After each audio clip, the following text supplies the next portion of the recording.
This week on TTN, captivity to freedom. G'day, mate. What it means to Douglas Wood. And Wimbledon, a tennis tradition. Everything you wanted to know.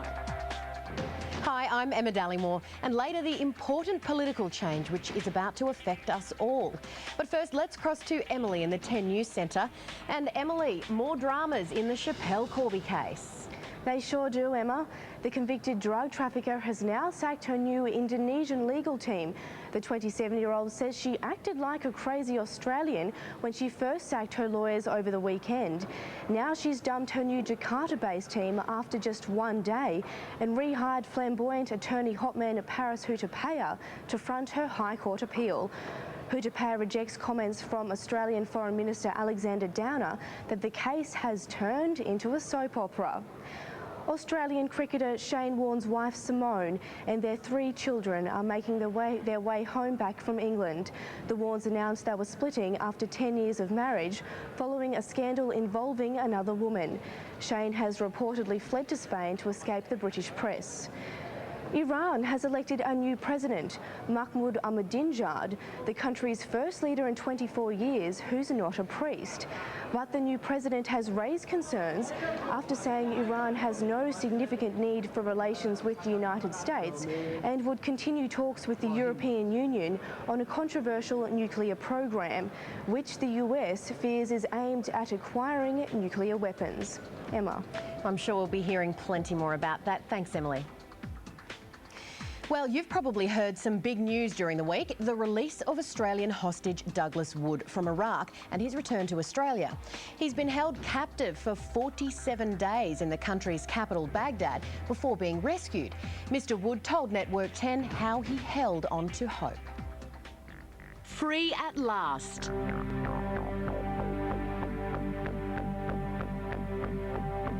This is Douglas Wood being reunited with his brothers. G'day, mate. And their tears are tears of happiness. The last 7 weeks have been like a nightmare, and then unexpectedly a sweet, joyous dream. This is how we saw Douglas Wood in May. He'd been working in Iraq when he was kidnapped and locked away in a house. I think it was just the opportunity they found to find a foreigner that they believed to have money. He spent 47 days as a hostage, sometimes blindfolded and with no idea who was keeping him there. So how did he survive? I think I was conscious of trying to keep myself sane by exercising my mind. A replay of my life, all the girls I've ever known, try and count them, what were their names, my first tooth being pulled. He says he also thought about his family. The day he was rescued, Iraqi soldiers, supported by American soldiers, were doing general checks on houses in the Baghdad area. They happened upon a house that nobody was answering the door, but they could see movement inside. Mr. Wood could hear them coming. Then the door is unlocked. Someone races over to me, whips off my blindfold and throws a blanket over me.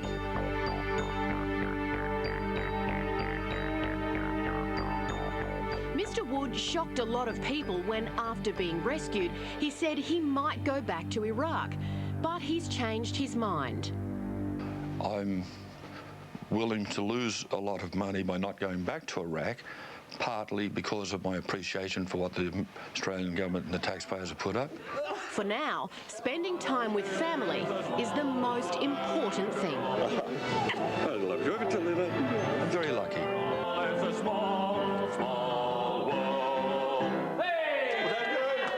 Good to see him home.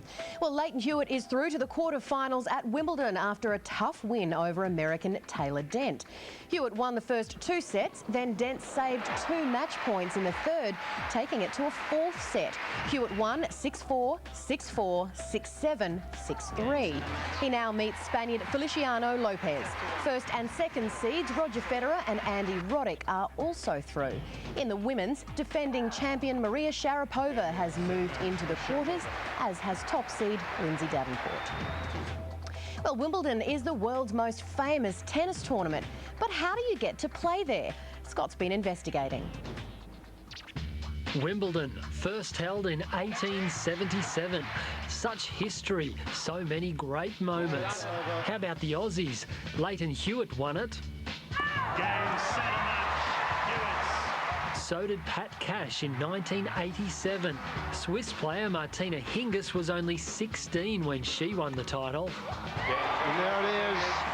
They've all helped tennis become one of the world's most popular sports. But this is how tennis was played 900 years ago when it was invented in France, using your hands. I wonder how you become a pro tennis player these days. You start on the satellite circuit, a series of regional events for up-and-coming professionals. If you earn enough ranking points, you might qualify for the ATP Tour. Women have the WTA Tour. Between them, there are more than 140 tournaments per year around the world. The higher you're ranked, the more chance you have of playing in a Grand Slam tournament. Now, there are 4 Grand Slam tournaments. The Australian Open, the French Open, Wimbledon, US Open. And there are 5 people who have won the Grand Slam, which is all 4 of them in 1 year. They are Donald Budge, Maureen Connolly, Rod Laver, who won it twice, Margaret Court, and the most recent one, Steffi Graf.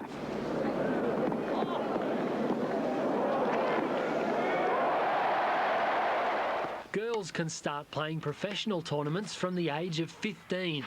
Boys can play from 14. So, do you girls want to enter Wimbledon? Yes! Excellent. Well, actually, all you have to do is fill out one of these entry forms and submit it. But don't they choose you based on your world ranking? Well, yes, but we're planning ahead. If your world ranking isn't up to scratch, you can enter a qualifying tournament the week before Wimbledon. So what about a wild card? Well, that's another option. Organisers do have the power to issue a wild card to any player who may have let their ranking slip for some reason. 4 years ago, Goran Ivanisevic was given a wild card and went on to win the Wimbledon title. And there's a junior Wimbledon as well. Each country can enter 2 boys and 2 girls. Roger Federer won the boys' singles before going on to win the main title. Let's face it, we're not going to qualify this year. Maybe we could be ball boys. Or ball girls? Exactly. There are 200 of them at Wimbledon. They train 4 times per week for 4 months. They can be any height or weight, but they have to be in year 10 and be able to pass a test on the laws of tennis. You'll be tested doing shuttle runs, so you have to be pretty fast. You need to know the signal for no tennis balls. You also have to be able to run non-stop for 12 minutes. Okay, girls, that's 11 minutes to go. Oh, what? Hey, I don't make the rules. And be able to roll 3 balls fast and flat over a distance of 12 metres between 2 markers 75 centimetres apart. And you have to be able to stand still for 4 minutes. How long is that? That's about 30 seconds. This could take a while.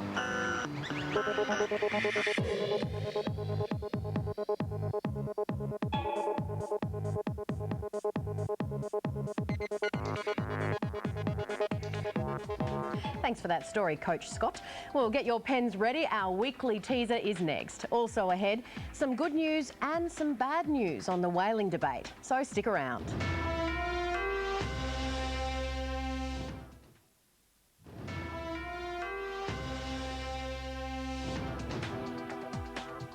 You're watching TTN. Okay, time now for a weekly teaser. Looks like a pretty scrambled bunch of letters, but what we want you to do is find the next 4 letters in this series. The sequence is up on our website for you to check, and if you think you've solved it, email us at ttn@network10.com.au. We'll have the answer for you in next week's show.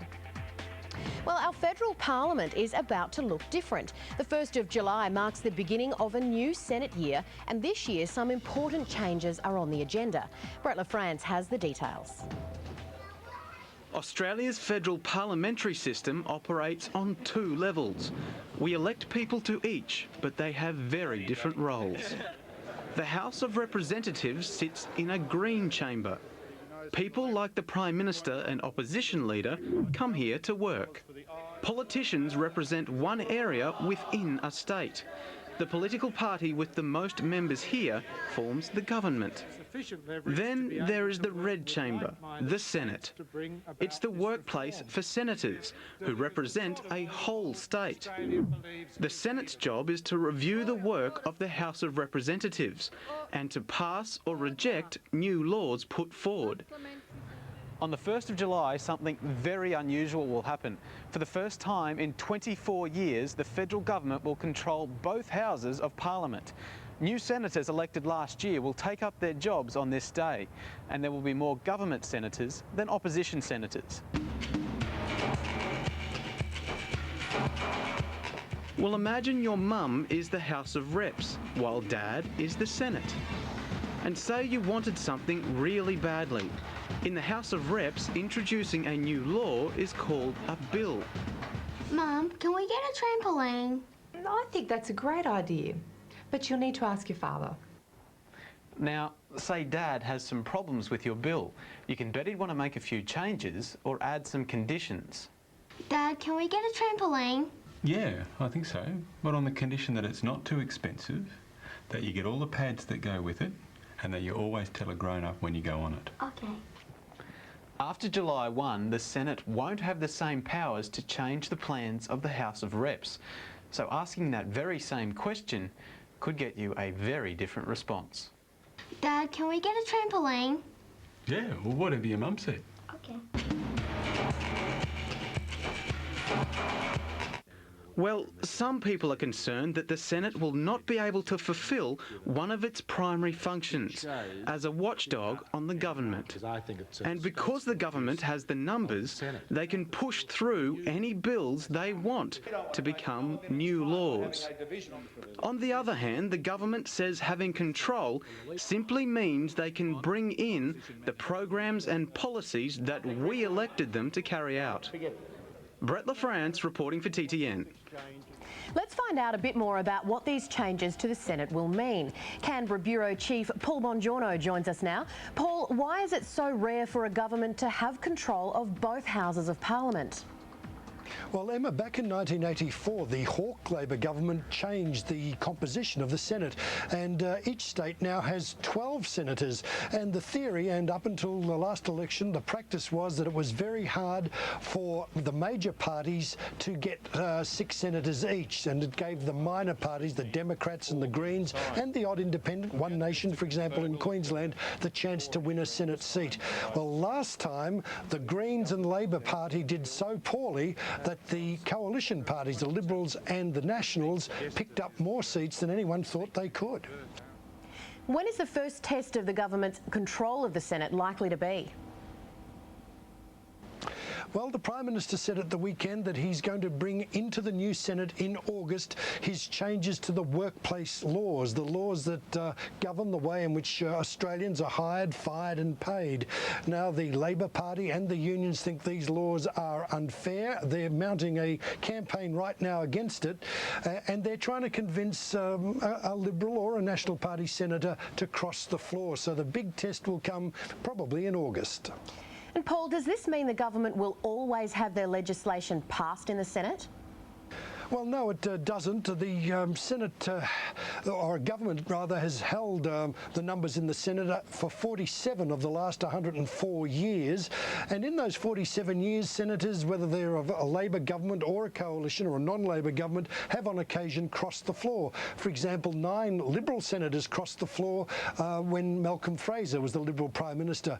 But people say John Howard's discipline is so strong in his government parties that it is difficult to see that anyone will cross the floor. That's something everyone will be watching very carefully. Thanks, Paul. Well, there's been plenty of big global news this week. Emily joins us again from the 10 News Centre. Thanks, Emma. Well, this is the Broadcast Control Centre. It's the last port of call for the TV signal before it goes out to you in Australia or even around the world. So, what's making news this week? Well, whaling is. The International Whaling Commission met in South Korea and rejected Japan's attempt to resume commercial whaling and to increase the number of whales it takes for so-called scientific purposes. But Japan is vowing to go ahead with its plans to extend their catch to the endangered fin and humpback whales. Aussie students had their say at a conference too, with petitions from 2 New South Wales schools handed to the chairman of the IWC. This week also marked the Northern Hemisphere's summer solstice, its longest day. Thousands gathered at the ancient Stonehenge monument west of London to wait for the sunrise.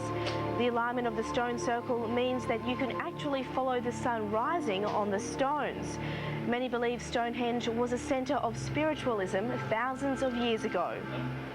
And a spot of royal watching this week. Prince Harry was on parade at the Sandhurst Military Academy, where he's completed the first stage of his year-long training. And there's speculation Prince William might also attend Sandhurst after he graduates from university. And Emma, Prince William's off to New Zealand next week for his very first royal tour. He sure is, Emily, and he has a bit more time on his hands now. Prince William has just graduated from university. It's a big day for anyone, but when you're second in line to the throne, you can pull a slightly more impressive cheer squad than most new graduates. After 4 years of study, William scored an arts degree, majoring in geography, and he got better results than his father, Prince Charles, did in his days at Cambridge. Right after the break, an important moment in Australian history. Also, a different style of farming turning on the lights in Aussie homes. But first, try this quick quiz. What country is Gallipoli in? The answer when we return.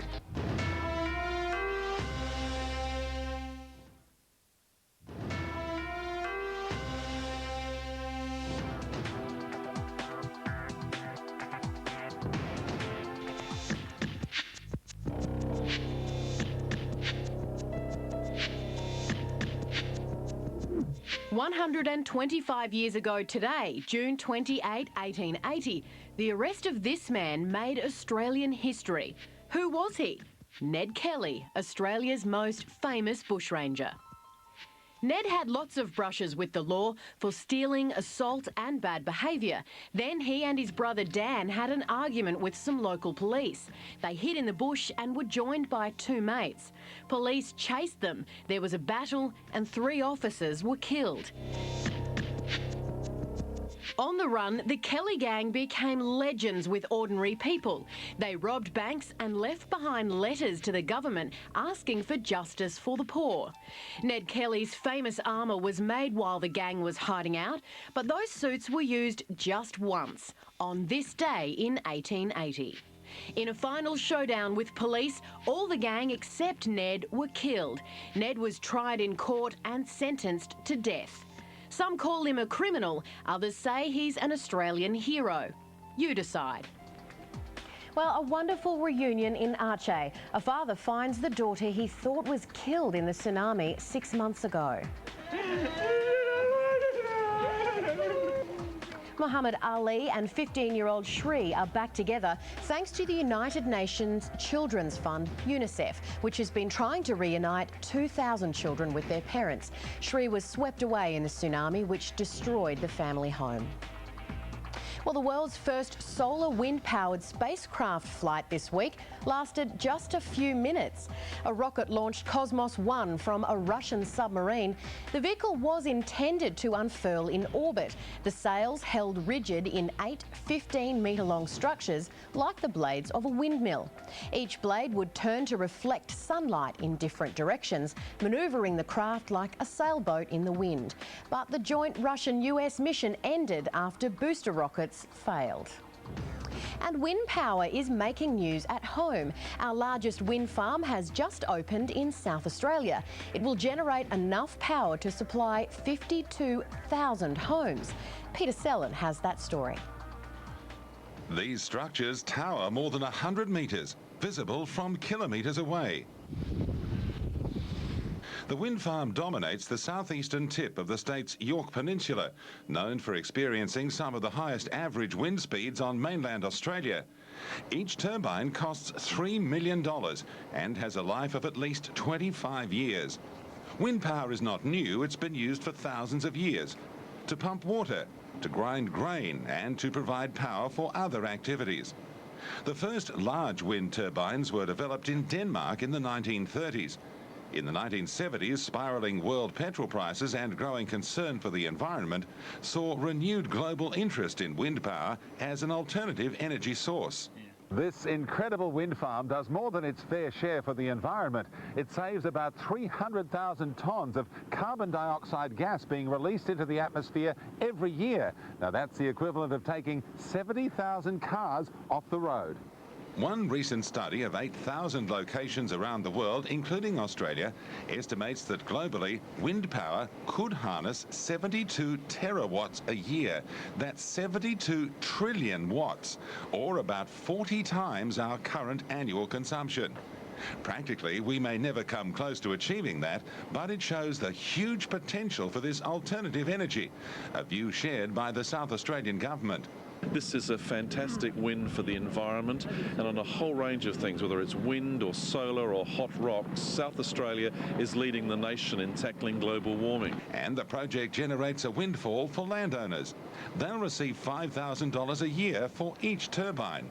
If the farm performs well, there is a bonus in addition to that, so we think that's very favourable. The area also holds significance for the local Narungga people. Aboriginal remains have been unearthed during construction.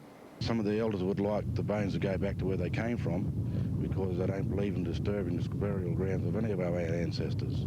Wind power, ancient energy force, and powering our future. Peter Sellen, reporting for TTN. Do you think Australia should have more alternate energy? Let us know. Write to us at TTN, GPO Box 751, Brisbane 4001, or email us, that's ttn@network10.com.au. We'll put your opinions up on our website, Soapbox. Okay, checking today's weather forecasts for the major centres. Rain for Brisbane, a few showers in Sydney and Canberra. Morning fog for Melbourne, fine and a high of 14 in Hobart. Adelaide sunny and 18, and fine for Perth, Alice Springs and Darwin. Australia's hottest centre yesterday? Well, the kids at Bachelor Area School near Darwin know it was 32 degrees, while skiers at Charlotte Pass shivered in a -8-degree low.